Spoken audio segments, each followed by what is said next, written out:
आज हम भारतीय इतिहास की श्रृंखला को आगे बढ़ाते हुए इसका नया टॉपिक पढ़ेंगे, प्रागैतिहासिक काल। हमने पिछले वीडियो में पढ़ा था इतिहास का परिचय, फिर हमने अगला वीडियो बनाया था प्राचीन भारतीय इतिहास जानने के स्रोत। वो आपको स्रोत भी बता दिए गए थे, साहित्यिक स्रोत और आपका पुरातात्विक स्रोत और विदेशी यात्रियों का विवरण। आज उसके आगे का हम चैप्टर पढ़ेंगे। यदि आपको हमारे वीडियो पसंद आ रहे हैं तो उसके जो पिछले वाली वीडियोज़ हैं हमने डिस्क्रिप्शन बॉक्स में उसकी लिंक दे रखी है, आप वहां से भी देख सकते हैं। तो आपने पढ़ा होगा, मैंने प्राचीन इतिहास में बताया होगा, सबसे एक पहला टॉपिक बताया होगा प्रागैतिहासिक काल। आप यदि सबसे पहले चर्चा की जाए तो हम यहाँ से उठाएंगे प्रागैतिहासिक काल।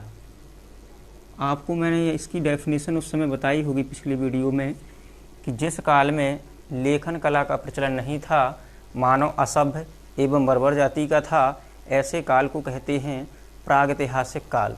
इस प्रागैतिहासिक काल को मैंने दो भागों में डिवाइडेशन भी किया होगा।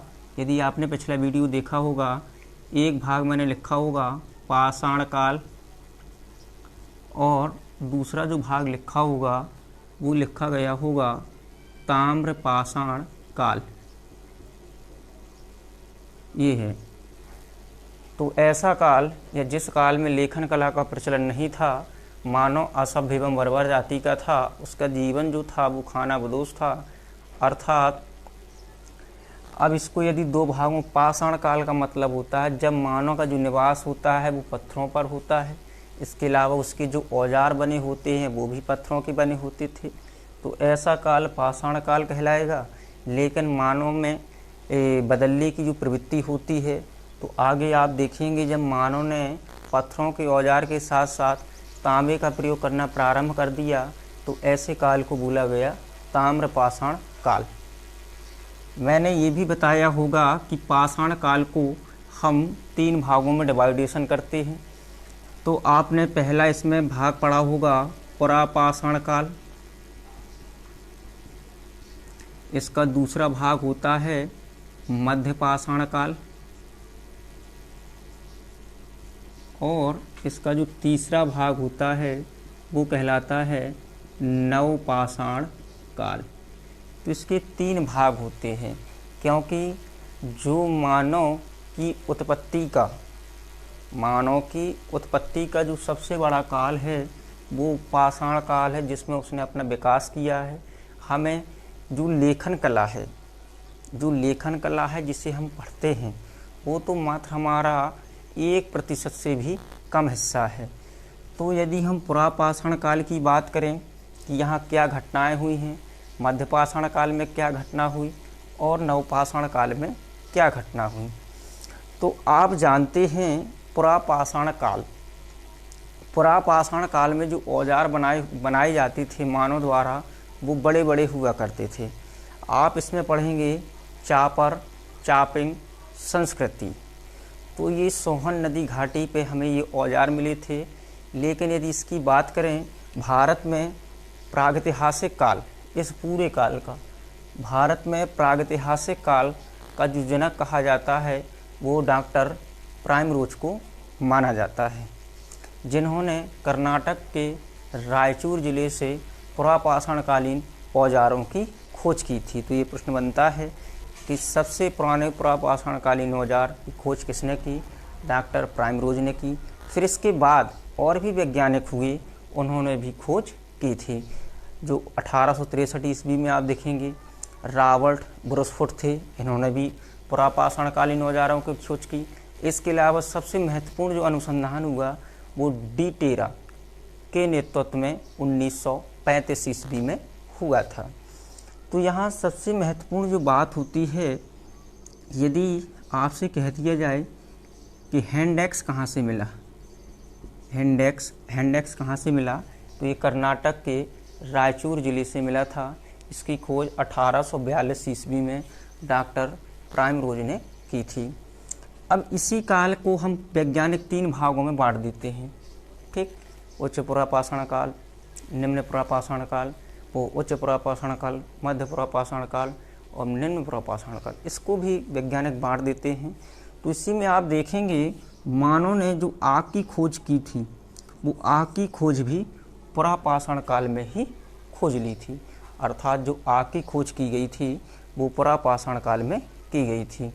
इसके अलावा मध्य प्रदेश के मदहा से हमें एक मानव की खोपड़ी भी मिलती है, तो वो जो हमारी पुरापाषाण काल की है। पुरापाषाण काल में आप देखेंगे तो मानव ने आग की खोज भी कर ली थी, लेकिन उसका जो प्रयोग करना वो नहीं सीखा था। यदि हम मध्य पाषाण काल की बात करें तो मानव ने इस काल में जानवरों को पालतू बनाना प्रारंभ कर दिया था, और इसके अलावा उसके जो औजार थे उसकी जो लंबाई थी, चौड़ाई थी, वो भी घटा दी गई। इस काल के औजार थोड़ा बड़े हुआ करते थे और इस काल के औजारों की जो माप है वो थोड़ी छोटी हो गई।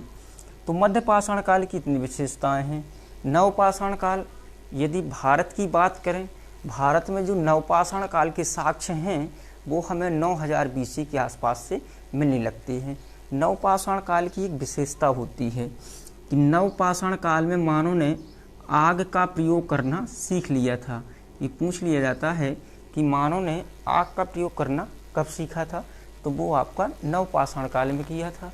इसके अलावा नवपाषाण काल में आप देखेंगे तो मानव ने कृषि का कार्य प्रारंभ कर दिया, पशुपालन भारी मात्रा में करने लगा। वो कृषि कार्य करने के लिए हमें एक स्थायी निवास की आवश्यकता होती है।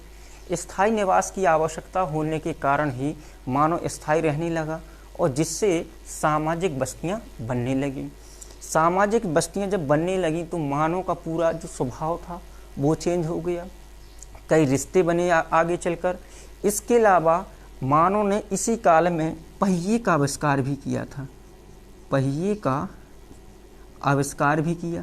पहले जो मानव खाना खाता था वो कच्चा खाता था, लेकिन इस काल में मानव पका भोजन खाने लगा, अर्थात जो भी मांस आस मिलता था उसे वो पकाता था फिर खाता था। इसके अलावा मानव ने कृषि कार्य करना प्रारंभ कर दिया, अच्छे प्रकार के बर्तन बनाने लगा, और पहिए का आविष्कार भी इसी काल में हो गया। यदि बात करें कि कृषि के प्राचीनतम साक्ष्य हमें कहाँ से मिलते हैं, तो राजस्थान, आपने सुना होगा राजस्थान का एक बागौर जिला है, वहाँ से हमें कृषि के प्राचीनतम साक्ष्य मिलते हैं। इसके अलावा यदि भारत के उत्तर प्रदेश की बात की जाए, यदि आपसे कह दिया जाए कि धान के प्राचीनतम साक्ष्य हमें कहाँ से मिलते हैं, तो धान के जो प्राचीनतम साक्ष्य हैं हमें वो कोल्डी हवा, इलाहाबाद के समीप से मिलते हैं। इसके अलावा और भी इसमें कई क्वेश्चन आ जाते हैं कि भाई बताइए सबसे बड़ा या ये कहें कि सबसे बड़ा नवपाषाण काल के स्थल कौन सा है, तो वो आपका चौपानी मांडो होगा। इसके अलावा बलूचिस्तान को रोटी की टोकरी कहा जाता था, उस समय की बात है। तो इतना हमें इसके बारे में पढ़ना पड़ता है कि भाई कृषि का आविष्कार या कृषि के प्राचीनतम साक्ष्य कहाँ से मिले, तो राजस्थान के बागौर जिले से मिले, मध्य प्रदेश के आदमगढ़ जिले से मिले। तो ये हमें यहाँ से कृषि के प्राचीनतम साक्ष्य मिल जाते हैं। मानव ने जो स्थायी निवास की प्रवृत्ति अपनाई भी, वो भी नवपाषाण काल में ही अपनाई थी। ठीक, तो इतना इसके बारे में पढ़ना पड़ता है।